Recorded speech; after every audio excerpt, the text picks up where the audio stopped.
प्रतिक्रमण के सूत्र और उन सूत्रों की महिमा क्या रही हुई है, जिसके ऊपर पिछले 3 दिन से हम कुछ प्रकाश डालने का काम कर रहे हैं। नमस्कार महामंत्र से लेकर देवस्य परिक्रमणे ठाऊ सूत्र तक के सामान्य अर्थ को, वो सूत्र किस लिए रहा हुआ है, उस बात को हमने देखा था। आज वहां से आगे सूत्रों की जो बातें हम करेंगे, इच्छामि ठामी कौसगम जो सूत्र रहा हुआ है, जिस सूत्र का दूसरा नाम जो रहा हुआ है आलोचना सूत्र। प्रतिक्रमण के अंदर जो आसात्राएं होने की संभावना होती है, जो हमारे से आसात्राएं हुई है और वैसे वैसे जो कार्य हुए, उसका यहाँ पर मिच्छामि दुक्कड़म दिया जाता है। ये सूत्र भी बहुत महत्वपूर्ण सूत्र रहा हुआ है, जहां पर दिवस संबंधित काया से, वचन से, मन से कैसे कैसे पाप होते हैं और उन पापों को याद कराया है। करने योग्य हो वो न किया हो, नहीं करने योग्य किया हो, और उसका यहाँ पर आलोचन किया गया है। काया से भी पाप होता है, वचन से भी पाप होता है और मन से भी पाप होता है। अब वो पाप कैसे कैसे हुए हैं, उसके लिए शब्द दिए। उसुत्तो, उम्मग्गो, अकप्पो, अकरणिज्जो, दुज्झावो, दुर्विचिंत्यो, अणायारो, अनिच्छियव्वो, असावगपाउको। इन सभी चीजों के बारे में जो मैंने गलत किया है, उन सबका मिच्छामि दुक्कड़म देता हूं। अब ये जो उसुत्तो, उम्मग्गो वगैरह जो बातें बताई, वो क्या है उसको हम देख लेते हैं। उसुत्तो का अर्थ होता है सूत्र से विरुद्ध बोलना। जो भगवान ने जो बातें बताई है और उनसे विरुद्ध बातें करना, वो उत्सूत्र कहा जाता है, जिसको शास्त्र के अंदर उत्सूत्र भाषण कहा गया है। और दुनिया में जितने भी पाप हैं, उन सब में सबसे बड़ा पाप यदि कोई रहा हुआ है तो ये उत्सूत्र भाषण का पाप है। सूत्र जो बोल रहे हैं, भगवान के जो वचन की जो बात कर रहे हैं, और उन वचन से विपरीत जो बातें होती हैं, वो उत्सूत्र में कही जाती है। भगवान ने जो बातें बताई थी, जैसे प्रभु ने रात्रि भोजन के अंदर पाप बताया है, अब उत्सूत्र भाषण वाला क्या करेगा? वो कहेगा नहीं भाई, रात्रि भोजन में किसी भी प्रकार का पाप नहीं है। भगवान ने उस समय के अंदर वैसी कोई व्यवस्था नहीं थी और इसलिए रात्रि भोजन को पाप बताया था। लेकिन वास्तव में देखने जाए तो रात्रि भोजन में पाप जैसा कुछ भी नहीं है, और इस प्रकार से उत्सूत्र का भाषण करें। प्रतिक्रमण करने के माध्यम से अपने कर्म खपते हैं, लेकिन वो उत्सूत्र भाषण करे नहीं। धर्म में प्रतिक्रमण वगैरह की जरूरत नहीं है, आप भावों से कर लो, ये क्रियाएं सब करने की कहाँ जरूरत है। और इस प्रकार से बोलकर उत्सूत्र भाषण करें। अनेक प्रकार का जितनी धर्म की बातें हैं, और उतनी ही उत्सूत्र भाषण की भी बातें होगी। भगवान की जो आज्ञा है, और उन आज्ञा से कुछ भी विपरीत कहा जाए, विपरीत बोला जाए, तो वो उत्सूत्र भाषण कहा जाएगा। ये है उत्सूत्र भाषण नाम का पाप। उसके बाद में है उम्मक को, उन मार्ग पर किसी को चढ़ाया हो, मार्ग से विरुद्ध स्वयं ने वर्तन किया हो। मार्ग है और उस मार्ग से विपरीत करना। यहां से आपको रेलवे स्टेशन जाना है और उस मार्ग का अनुसरण नहीं करते हुए अन्य मार्ग का अनुसरण करेंगे तो रेलवे स्टेशन तक कोई भी हिसाब से हम पहुंच नहीं पाएंगे। रेलवे स्टेशन तक पहुंचना है तो जरूरी है कि मार्ग पर बने रहे। हम भी हमें जाना मोक्ष में है, करना आत्मा का कल्याण है, लेकिन फिर भी उससे विपरीत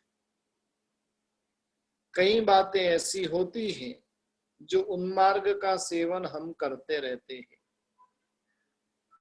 जो सही मार्ग नहीं है और वैसे मार्ग का आचरण करना, वैसी प्रवृत्ति करना, जो मोक्ष का मार्ग है उसे संसार का मार्ग बता देवे, संसार के मार्ग को मोक्ष का मार्ग बता देवे। और ऐसा उन्मार्ग भी कई जगह पर चल पड़ा है। ऐसे ऐसे प्रकार के उन्मार्ग संसार में तो होता ही है, लेकिन धर्म के अंदर भी उन्मार्ग का सेवन चल पड़ता है। और वैसे अनेक प्रकार के उन्मार्ग रहे हुए हैं। जैसे आइम्बिल करना होता है, आइम्बिल में किसी भी प्रकार की दवाई आदि ली जाती नहीं। अब मार्ग का लोप कर कर उन्मार्ग स्थापन कर देवे कि नहीं वे दवाई वगैरह ले सकते हैं। इसलिए मैं हमेशा के लिए कहता हूं, जानबूझकर धर्म गलत करे इससे अच्छा है नहीं करना। करते हुए गलती हो जाए उसमें कोई दिक्कत है, लेकिन जानबूझकर उसमें जो गलती करे उसको तो पाप बहुत ही भयंकर मात्रा में लगता है। और इसलिए उन्मार्ग का सेवन नहीं करना है। आपको दवाई लेनी ही पड़ती है तो वैसे समय के अंदर एकाशना कर लो। एकाशना भी करने की शक्ति नहीं, व्यासना कर लो, कोई दिक्कत नहीं।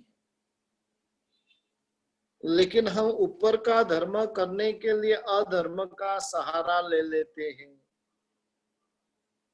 जो सर्वथा अनुचित रहा हुआ है। सामयिक करनी है, गर्मी के दिन है, अब क्या करें, एसी चालू कर कर बैठ जाओ। एसी चालू कर कर सामयिक के अंदर बैठना उससे अच्छा है सामयिक नहीं करोगे तो नुकसान कम है।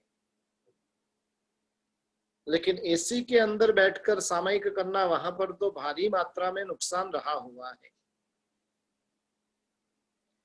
इसलिए जो जो धर्म करते हैं वो धर्म मार्ग के अनुरूप होना चाहिए, मार्ग से विपरीत नहीं होना चाहिए। और उसको उन्मार्ग कहा गया है। विपरीत मार्ग का सेवन करना वो उन्मार्ग है। फिर बताया अकप्पो। अकप्पो यानी हमारे जो आचार है और उन आचारों से विपरीत कुछ करना। आचार का अर्थ खाने के आचार मत समझना। आचार का अर्थ है हम जैन हैं, जैन को क्या करना चाहिए क्या नहीं करना चाहिए। जो करना चाहिए वो हमारा आचार है, जो नहीं करना चाहिए वो आचार से विपरीत बात है। अकप्पो के अंदर कल्प से विरुद्ध कुछ वर्तन किया हो, जैनत्व के जो आचार रहे हुए हैं और उन आचारों से विरुद्ध कुछ भी कार्य किया हो तो वो अकप्पो की भूमिका के अंदर आता है। उसके बाद में बताया अकरणित, जो नहीं करने योग्य किया हो, एक आचार से विरुद्ध होता है और एक करने जैसा ही नहीं है। नहीं करने जैसा भी कार्य अपने जीवन के अंदर किया हो। बहुत सारे कार्य ऐसे रहे हुए कि जिन कार्यों का निषेध किया हुआ है। चोरी करना, शराब पीना, जुआ खेलना आदि सैकड़ों प्रवृत्ति ऐसी है जिन प्रवृत्ति का शास्त्रकार भगवंतों ने बताया कि ये प्रवृत्ति करने योग्य नहीं, और फिर भी ऐसी प्रवृत्ति की हो। दुर्जाओ दुर्विचिंत्य, दुर्ध्यान किया हो।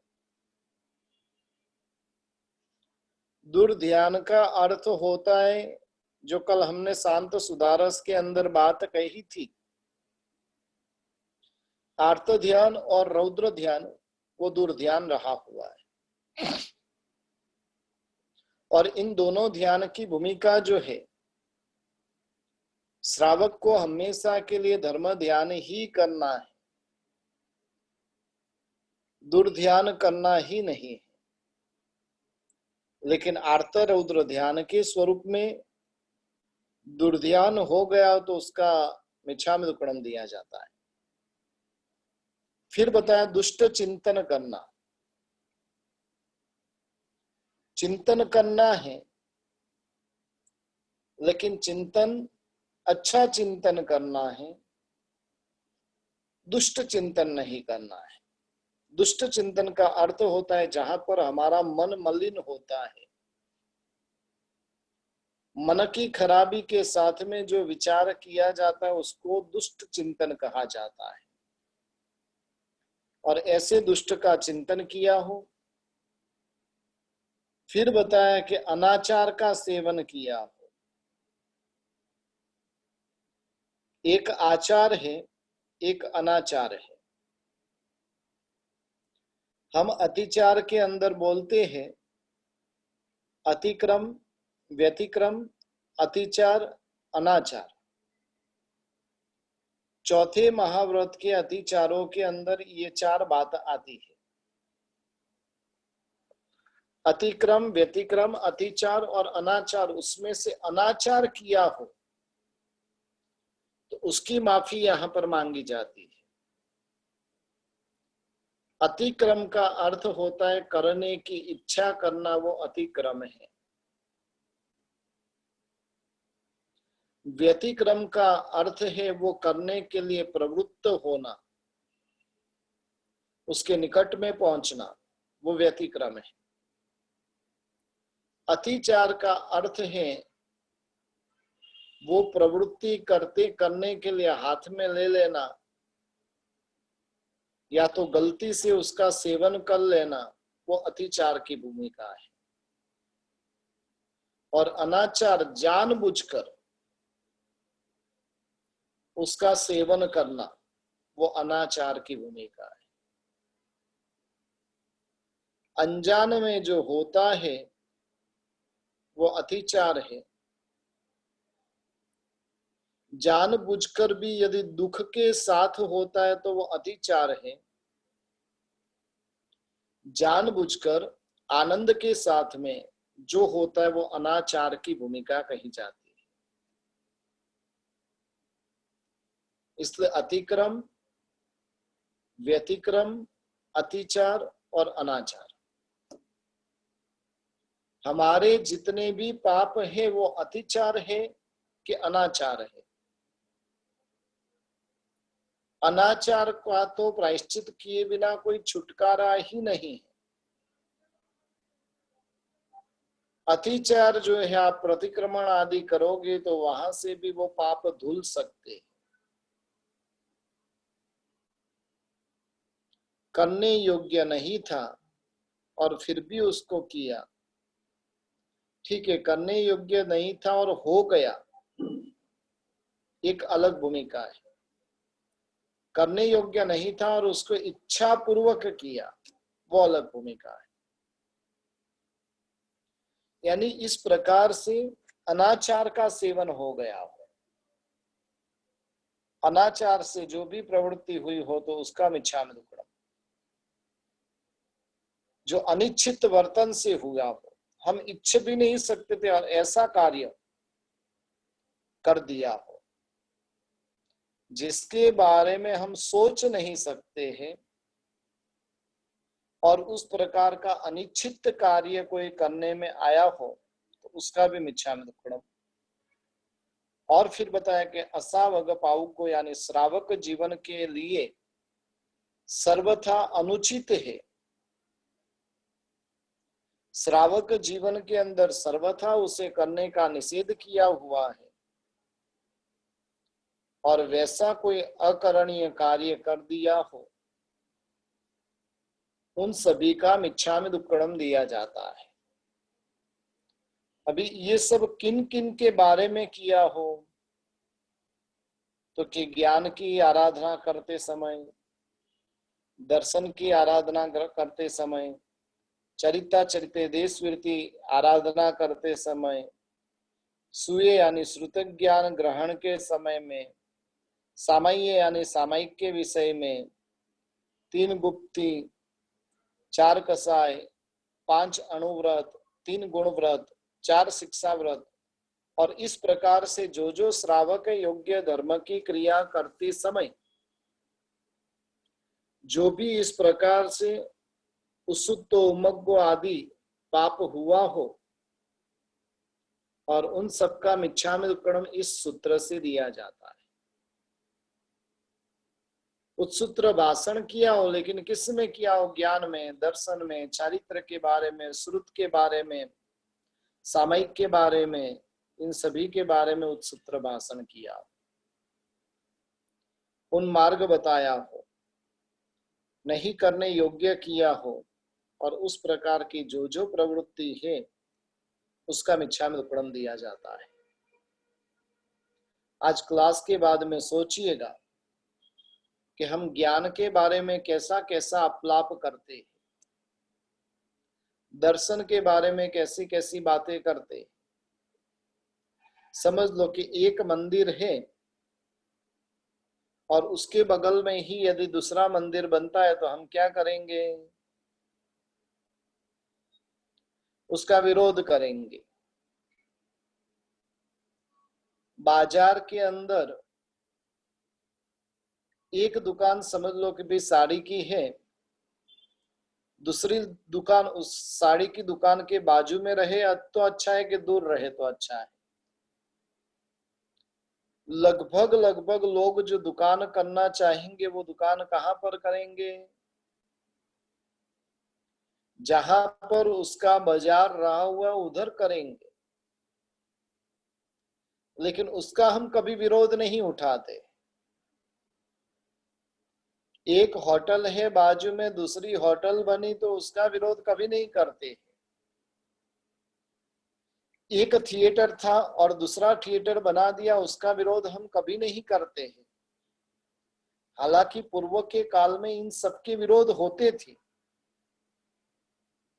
वर्तमान में जो विरोध होते हैं, वो मंदिर बना तो विरोध करेंगे, धर्म स्थान बना तो विरोध करेंगे, अन्य कोई धर्म की संस्था बनी तो उसका विरोध करेंगे। पाप की जितनी भी प्रवृत्ति होती है, पाप के लिए जो भी बन रहा है, उनका विरोध लगभग लगभग हम करते नहीं है, और धर्म का विरोध किए बिना रहते नहीं है। अहमदाबाद के अंदर एक ही रोड है, रिलीफ रोड, और उस रोड के ऊपर आप 1 किलोमीटर में चले जाओ तो 50 जिन मंदिर है। यदि समझ लो कि भी मंदिर के पास में मंदिर बनाना नहीं होता तो 1 किलोमीटर के अंदर 50 मंदिर होते हैं, लेकिन हमें धर्म पसंद नहीं है और इसलिए धर्म का विरोध होता है।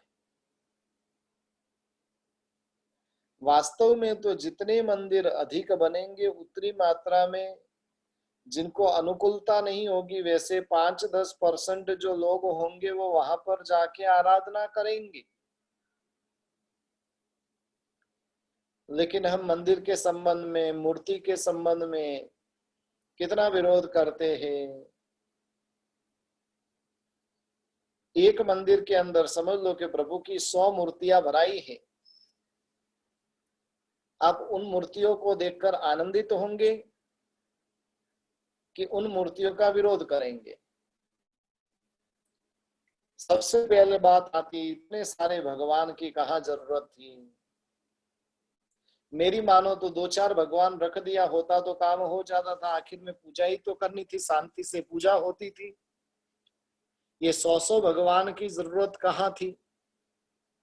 वो महाराज साहिब की भी बुद्धि भ्रष्ट हुई। दृष्टि लोग भी बस जो महाराज साहिब जी बोलते वैसे करते जाते हैं, और इस प्रकार से इतनी इतनी बातें हम धर्म विरोधी कर बैठते हैं।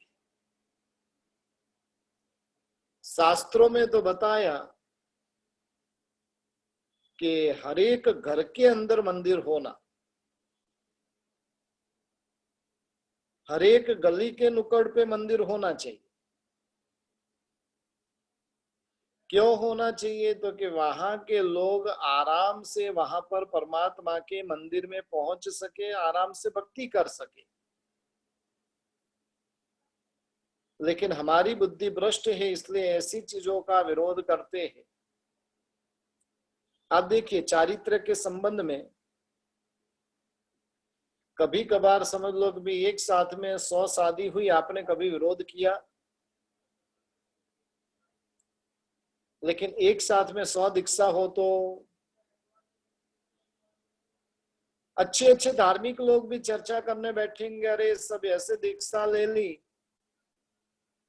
तो कौन उनको गोचरी कराएगा, खाने पीने की क्या व्यवस्था होगी। थोड़ा तो सोच समझकर दीक्षा लेनी चाहिए।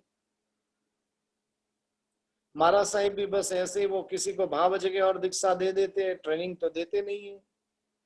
और ऐसी ऐसी बातें हम चारित्र के विरोध में करेंगे। कभी उत्सूत्र भाषण, कभी उन्मार्ग का दर्शन, कभी अकरणीय कर दिया, और इस प्रकार से करते हुए जो जो पाप मैंने किए हैं और उन पापों का यहाँ पर इस सूत्र के माध्यम से मिच्छामि दुक्कडम दिया जाता है। उसके बाद में एक सूत्र है नाणम्य सूत्र। नाणम्य सूत्र को काफी लोग अतिचार सूत्र कहते हैं। प्रतिक्रमण के अंदर भी उसका जब कौशक आता है तो उस समय के अंदर बोलते कि अतिचार की 8 गाथा नहीं आए तो 8-9 का। हकीकत में नाणम्य सूत्र में अतिचार है ही नहीं। नाणम्य सूत्र में आचार बताए, अतिचार नहीं बताए। नाणम्य सूत्र में 5 प्रकार के आचार है, ज्ञानाचार, दर्शनाचार, चारित्राचार, तपाचार, विद्याचार। और इन आचारों का स्वरूप इस सूत्र के अंदर बताने में आया है। अब वो जो आचार जो है, किस किस प्रकार के आचार रहे हुए हैं। ज्ञान के संबंध में आचार है, दर्शन के संबंध में आचार है, चारित्र के संबंध में आचार है, तप के संबंध में आचार है, और इस प्रकार से सबके संबंध में अलग अलग आचार बताए हुए हैं। और उन आचारों का सेवन किस प्रकार से करना, उसका नाम है नाणम्य सूत्र। जिसका दूसरा नाम रहा हुआ है पंचाचार सूत्र, नहीं कि अतिचार सूत्र। इस सूत्र के अंदर अतिचार पंचाचार धर्म की महिमा बताई है। 5 प्रकार के आचार रहे हुए हैं। कैरी का आचार, नींबू का आचार, और उसका पालन कैसे करना। ये आपके रसोड़े के आचार है जो दुर्गति में लेकर जाने वाले हैं।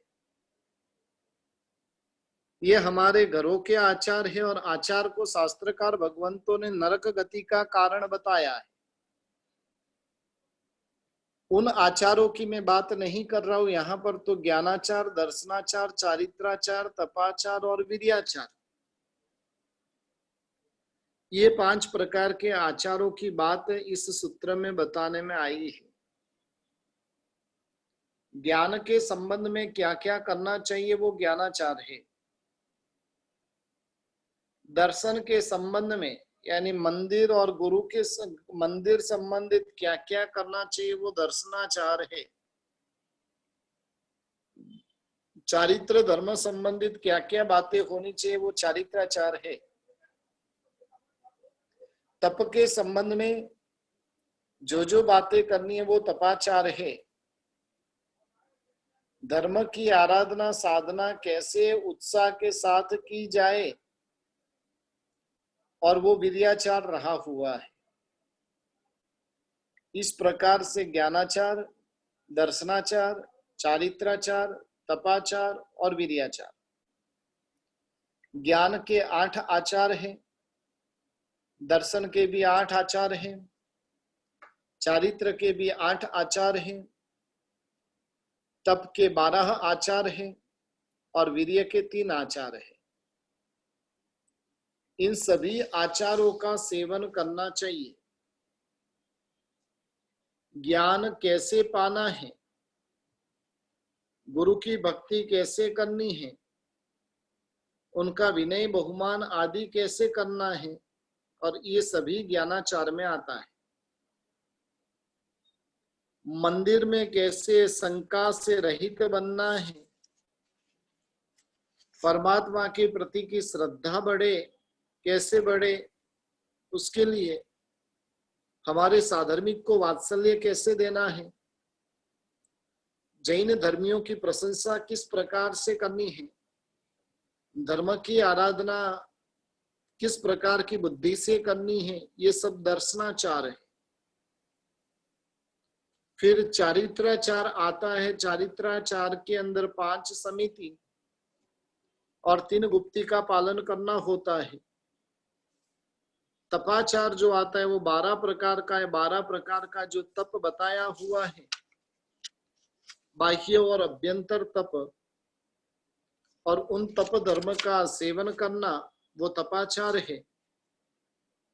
और वो तप किस प्रकार से करना, तप करते हुए कैसी विकृतता हमारे भीतर में नहीं आना, उसकी भी बात नाणम्य सूत्र में बताने में आई है कि अगिलाई अनाजीवी। अगिलाई का अर्थ बताया कि ग्लानि से रहित होकर तप करना है। वो ग्लानि से नहीं लेकिन आनंद से करना है, दुखी हृदय से नहीं लेकिन आनंदित होकर तप करना है। काफी लोग तप करते हैं, फिर वो सोचते रहते कब पूरा होगा, कब पूरा होगा। काफी लोग सोते सोते ही तप पूरा करते हैं। काफी लोग है हॉस्पिटल में एडमिट हो गए, बोतल चढ़ती रहती है और तप चलता रहता है। ये सब अनुचित कार्य है। तप के संबंध में कान खोलकर सुन लीजिएगा। शास्त्रकार भगवंतों ने बताया कि कितना तप करना है। आपकी दैनिक आराधना जो है, सामयिक प्रतिक्रमण, पूजा, व्याख्यान श्रवण आदि जो दैनिक आराधनाएं हैं, और वो आराधना आप आराम से कर सको, उत्साह से कर सको, एक भी खमास्मरण बैठे बैठे देने की इच्छा भी नहीं होवे, और उस उतना ही तप करने का शास्त्रकार भगवंतों ने बताया। यानी जो तप करते हुए आप उत्साह पूर्वक प्रतिक्रमण आदि आराधना कर सके। बताया कि भी प्रतिक्रमण बैठे बैठे तप के कारण यदि करना पड़ता है तो दूसरे दिन उस तप का पालना कर लेना।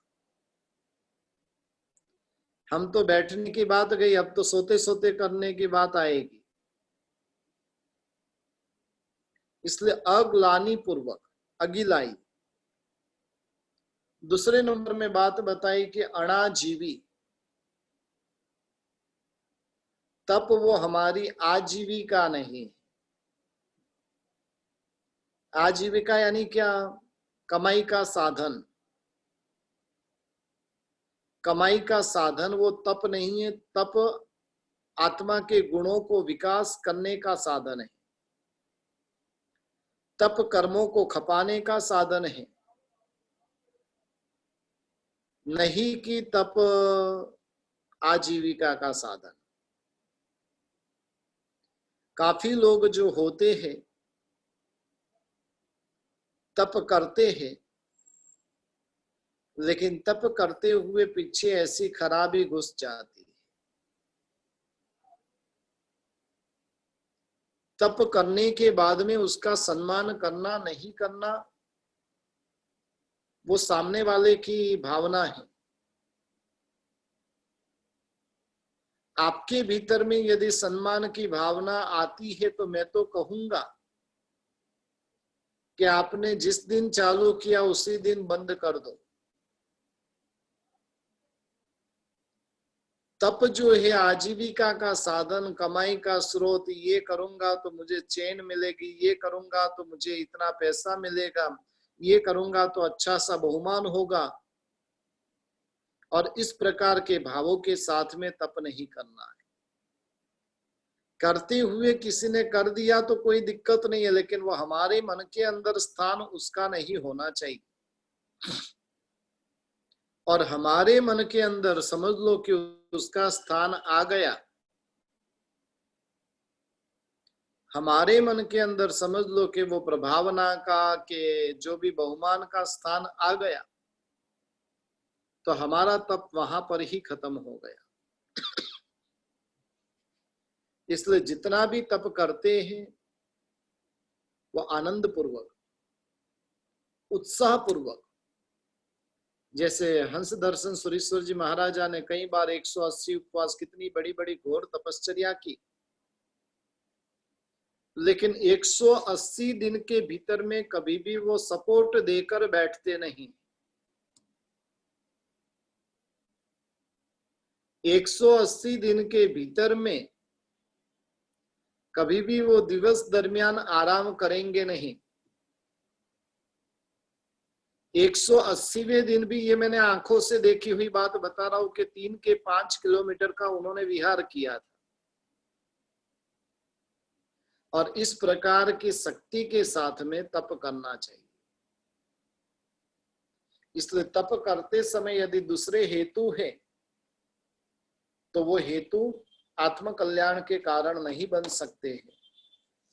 इस प्रकार से तपाचार बताया, और तपाचार बताने के बाद में अंतिम नंबर का जो आचार बताया वो वीर्याचार बताया। वीर्याचार यानी ज्ञान, दर्शन और चारित्र की जो साधना हमें करनी है, उनके आचारों का जो पालन हमें करना है। कुल मिलाकर 36 आचार होते, ज्ञान, दर्शन, चारित्र और तप के। ज्ञानाचार के 8, दर्शनाचार के 8, चारित्राचार के 8, यानी 24 हो गए, और तपाचार के 12। 24 और 12, 36 आचारों का पालन शक्ति को छुपाए बिना,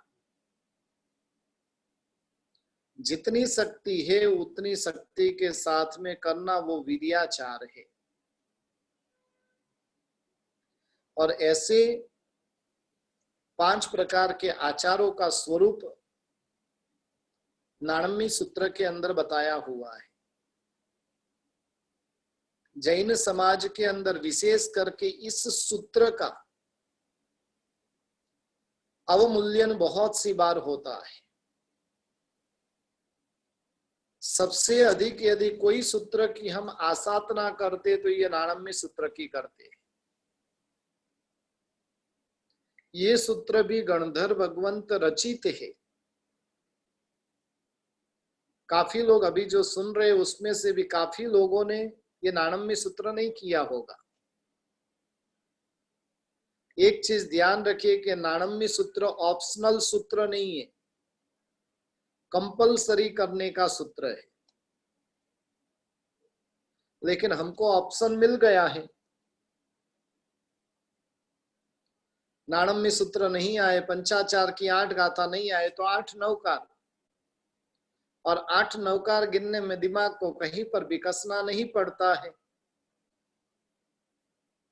काफी लोग तो ऐसे होते हैं कि जिनको नाणम्य सूत्र आता है ना, फिर भी प्रतिक्रमण के अंदर 8 नवकार गिनते हैं।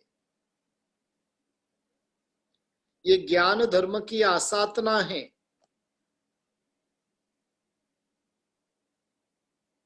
एक चीज ध्यान रखिए, नहीं आए तो किनके लिए? जिन्होंने धर्म शुरू किया है, धर्म करते हुए उसको नवकार आदि कुछ नहीं आता, एबीसीडी वगैरह कुछ नहीं आती है जैन धर्म की, वैसे लोगों के लिए ऑप्शन है नहीं आए तो नहीं आए तो नहीं आए तो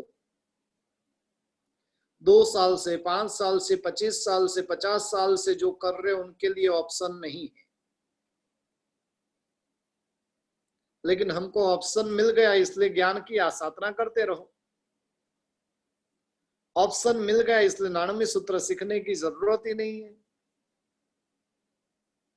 40 लोगस गिनने में समय ज्यादा लगता है तो क्या करना, 160 नवकार गिन लेना,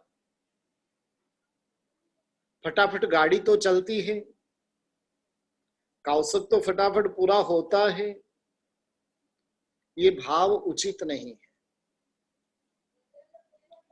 आपको समझ लो कहीं पर कुछ काम करना है और उस काम करने में आपको ऑप्शन में मजा आवे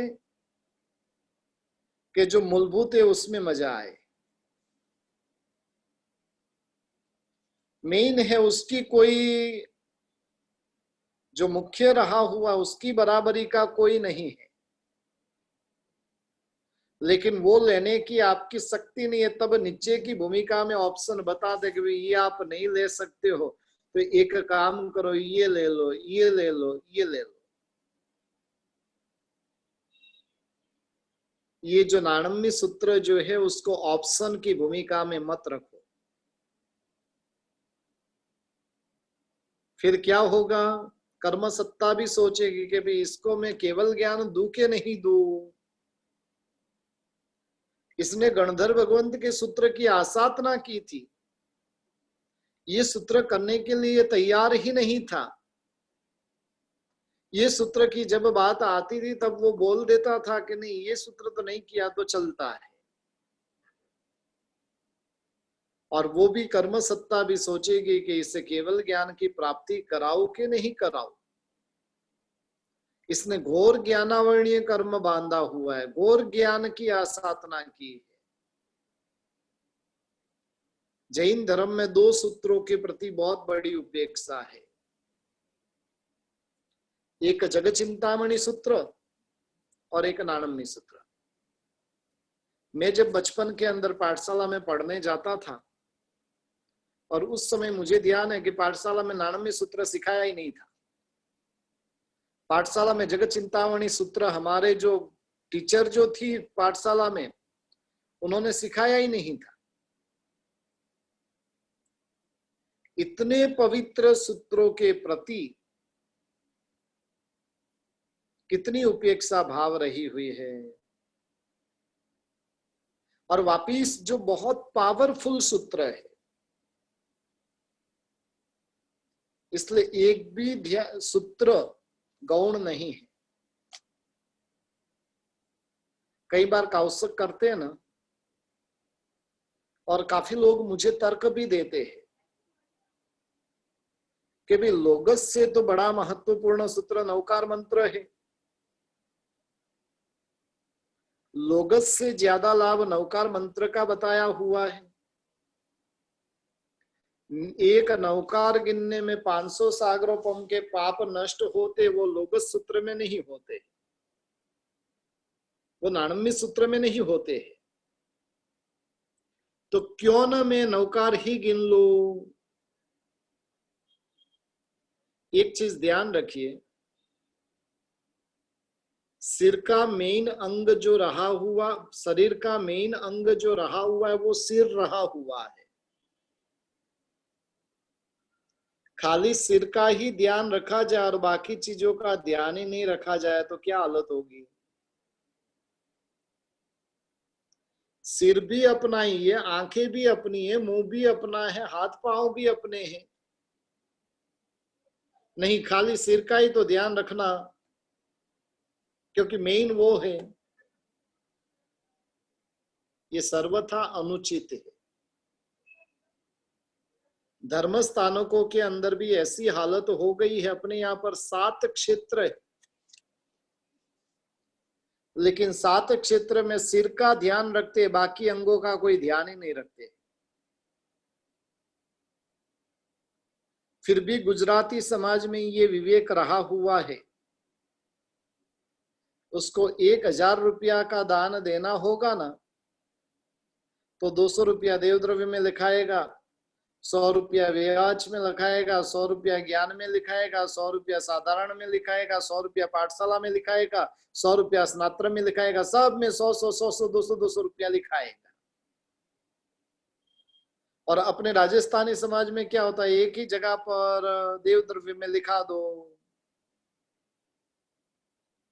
देवद्रव्य वो सिर की जगह पर है, उसका मैं कोई विरोधी नहीं हूं। देवद्रव्य सदा के लिए भरपूर ही चाहिए, देवद्रव्य की निरंतर अभिवृद्धि करते ही रहना है। देवद्रव्य सिर के स्थान पर है, लेकिन सिर का ध्यान रखते हुए